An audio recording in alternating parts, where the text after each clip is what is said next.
Welcome to Glowing Success. My name is Heidi and I am your host. This podcast is for beauty entrepreneurs. Join me weekly as we dive into the beauty industry's ins and outs, from business strategies, top-selling services, and taboo topics. I will be interviewing industry leaders with empowering stories and game-changing insights. Let's illuminate your path to success together. Let's jump into this next episode.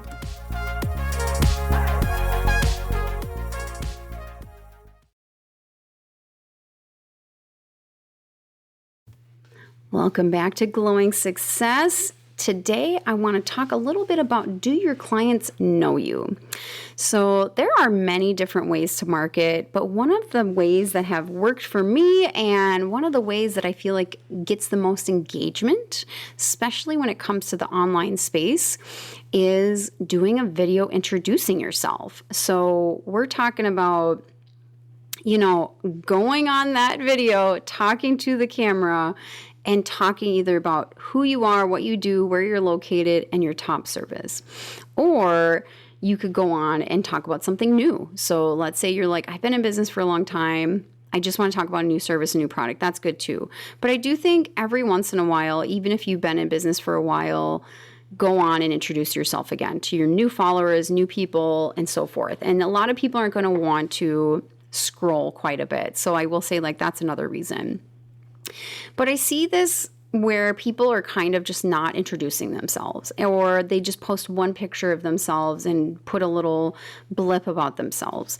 But I do think you can build trust with your ideal clients, or trust with new people that are wanting to book with you faster if you are actually on the camera, talking to the camera and introducing yourself, or so forth.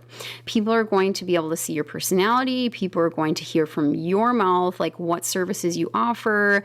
And it definitely engages people more often. So when it comes to social media or online marketing, sometimes it can be a little bit of a longer relationship building process than if you do something in person. So in-person marketing is probably going to give you a faster client base, right? So that client, whether you do a pop-up event, or you're out passing out flyers, or you're introducing yourself to businesses around you, or you're networking with another service provider in your area, or you're doing videos with a local influencer or something like that. Generally speaking, if you can see people in person, or if you are giving a referral in person, that's going to give you a faster referral, or a faster way of that person booking, rather than online. So online, sometimes people can watch you for a long time. They can like your stuff. They can even share your stuff, or even comment, but them actually booking that service from that online interaction sometimes is a longer wait. And everybody's a little different with this, so don't get me wrong. There's definitely people out there that book a lot faster from their online engagements. But I will say, most people that I've heard of, and most often in my own business, it has taken me much longer to convert a client that's purely online and found out about me online, specifically social media, than somebody that I either met in person, or they engaged with somebody else in person to hear about my service, or so forth. So let's just start with that.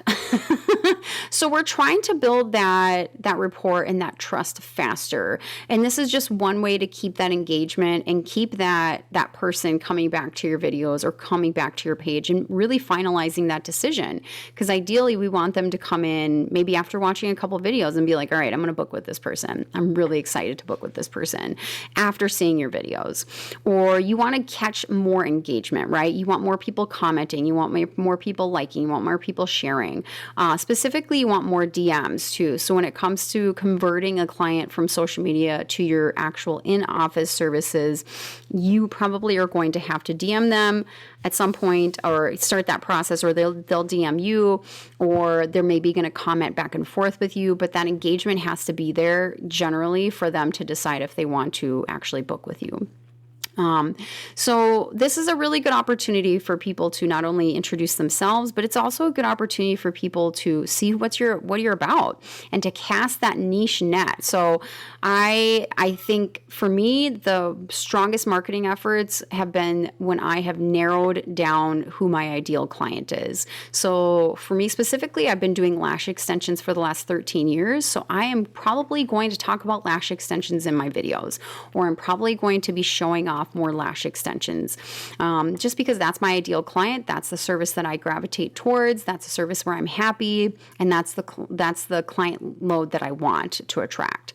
So I offer other services, but that's the one that I want to bring in the most clients. So you're probably going to see a lot of videos and a lot of things about that. Another thing that I get questions on is if people are shy or if they're more introverted. I will say that takes practice and time. So I still challenge you to do this. But really, it really can take some time, right? So sometimes that means maybe you are going to have to write it down. So maybe write down a little what you're going to say, or write down bullet points of what you're going to talk about.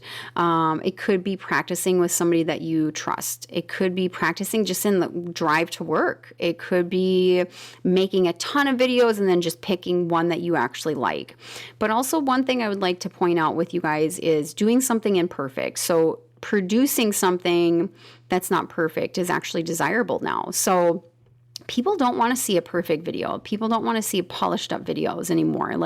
They actually are gravitating towards people who are just posting something in general, or posting who they are, and showing that personality and showing that, hey, we're human beings and so forth. So when you're thinking about, I don't want to be on camera, I'm not going to be perfect, that's going to attract your ideal client. That's going to attract who you want to attract in. So maybe we have to all get out of our own heads, because I'm guilty of this as well. I definitely have times where I just don't post things because I'm I just didn't like how I looked that day, or I didn't like how I was talking, or I felt rushed, or so forth. But producing something is better than producing nothing. And in this industry, specifically the beauty industry, you are always going to have to market yourself. So whether you work for a large spa or salon, or you're just going solo, or you're just getting out of school, you will always have to market yourself.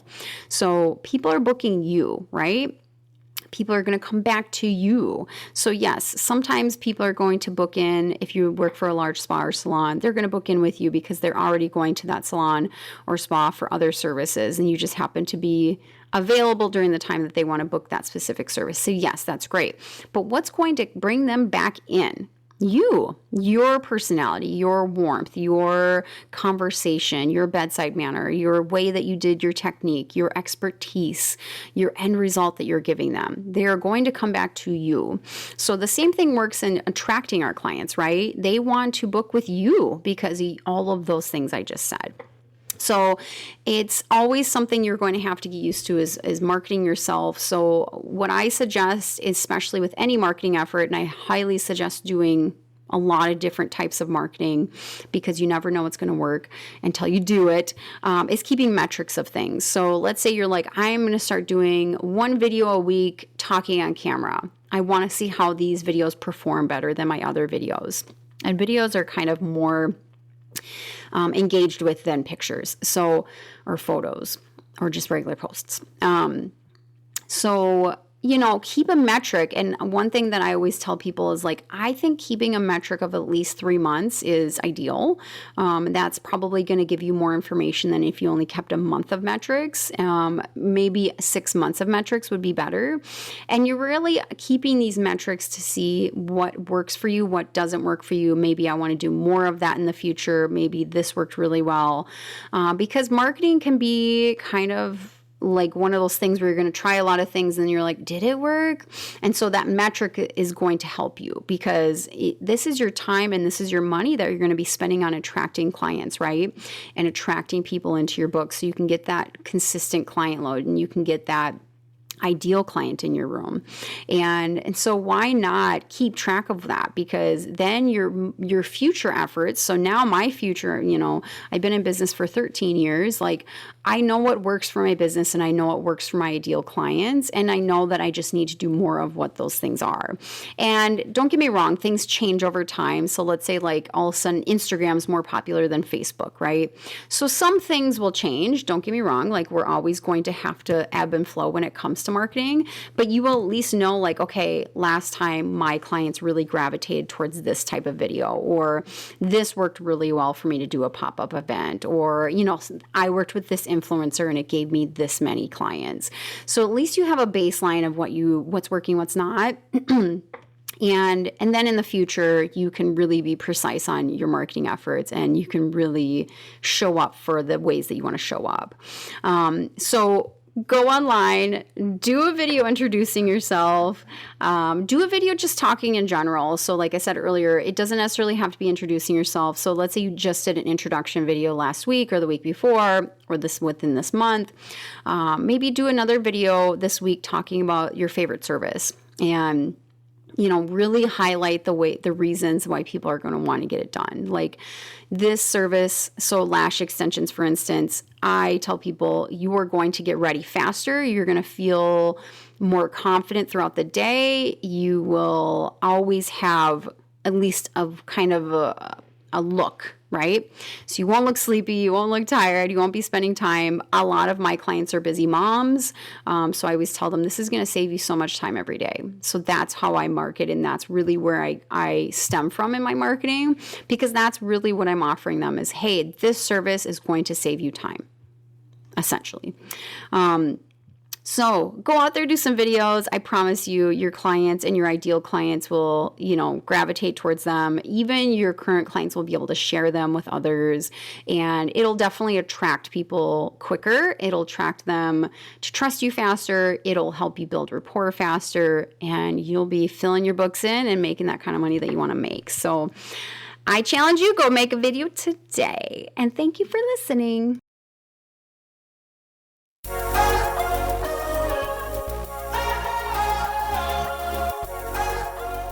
I hope you liked that episode and found something useful or a tip that you can use immediately.